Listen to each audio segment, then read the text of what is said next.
Seb, Yes. thank you so much for being here with us. Let's get started. Yeah, let's do it. In the beginning of the doc, there's the moment where you're rehearsing in the basement of one of your dads asks, "What are you doing here?" And Pierre's reply, "We're practicing because Yes. we're stuck." Yes. That was in 2002. Yep. So many years later, what goes through your mind when you realize that you actually make history and become one of the most influential punk rock bands of all time? Okay. Thank you very much for these kind of words. I don't know about that.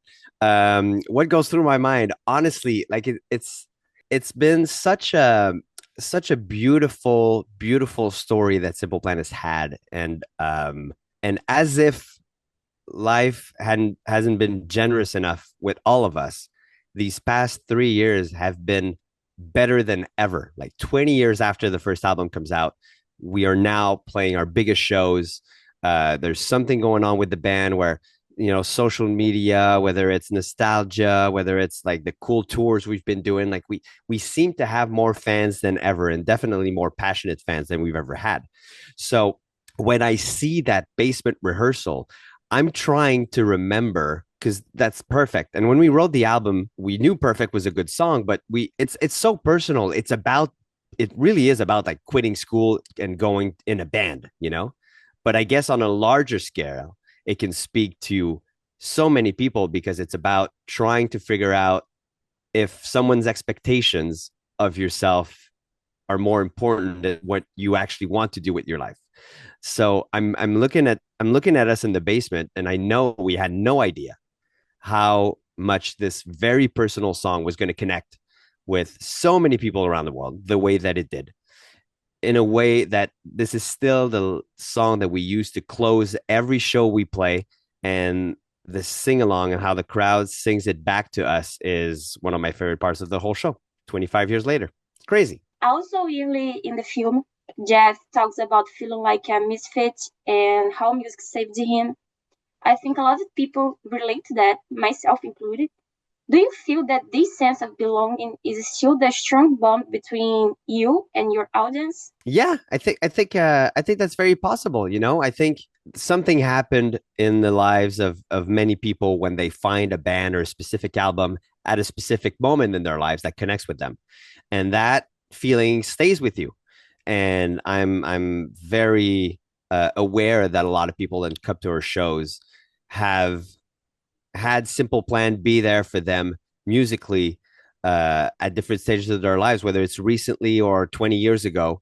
There's a song for a moment, there's an album for a moment, and that's what happened to me when I was younger with music. And for some people, it's sports. For some people, it's arts. Like it could be different things, but we hear many stories of people that say how much the music has been important for them, and that because I can understand that emotion, I can definitely relate to the people that tell me these things and that come to our shows. In the beginning, things weren't easy for you guys.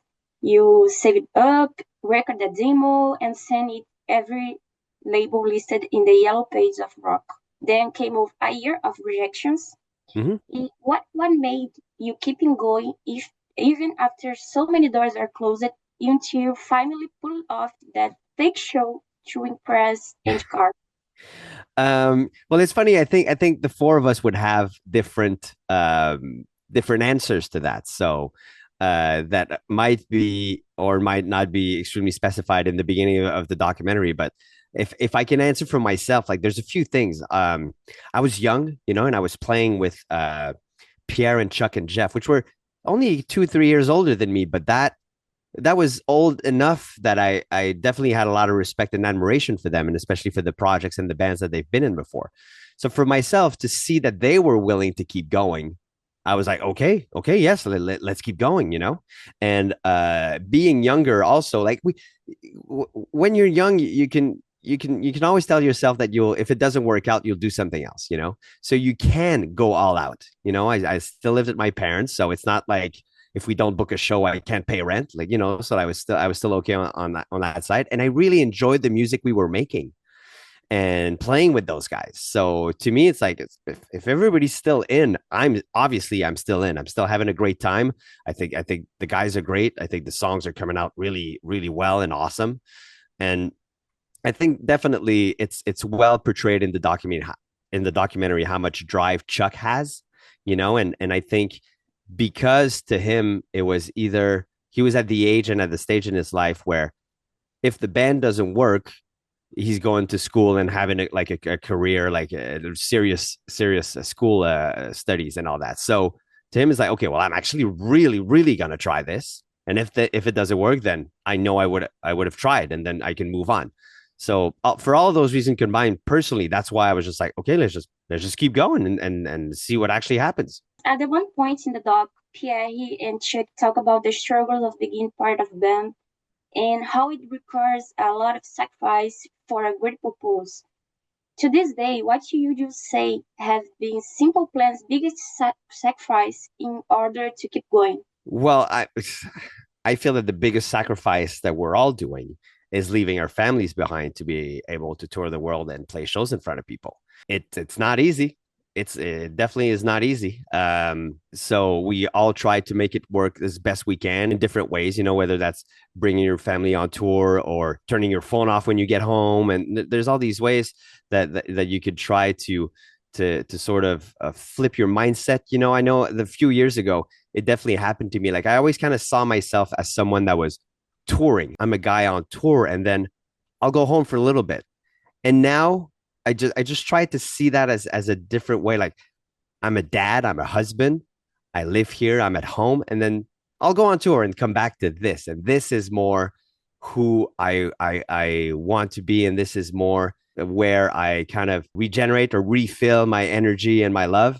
And we've been very lucky in recent years. I mean, it's been happening for a long time, but like specifically in recent years that every time we leave, it's for really fun and good opportunities. We'll be touring with the Offspring. We'll be playing giant festivals, amazing festivals in Brazil and all around the world. We'll be touring with Avril Lavigne. We're doing great headliner tours with our friends. Like everything's been good. Like obviously you've seen in the early days of the band, sometimes you just go because maybe someone's going to show up at the show, and then you go. And when you're 20 and don't have a family, that's fine. But when you have a family and it feels like you're going somewhere for no specific reason, like it wouldn't feel the same. So at least nowadays, everything that we do seems to just be like amazing fun with good people. And a lot of fans are coming out and having a great time with us, and that's showing us the love, really. And that's makes it all worth it, even if we do have to leave home. There's a quote from you in the documentary where you say you used to be very, very, very shy, and now you're just shy.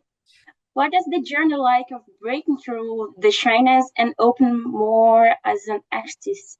It's funny because that quote is from I think like 2004 or 5. Like it's a long time ago quote. I think that back then, I kind of felt like we had to be like a certain type of person or a certain type of characters in front of cameras or in photo shoots or even in magazines. Like there was a way that anybody that was like a public person had to be.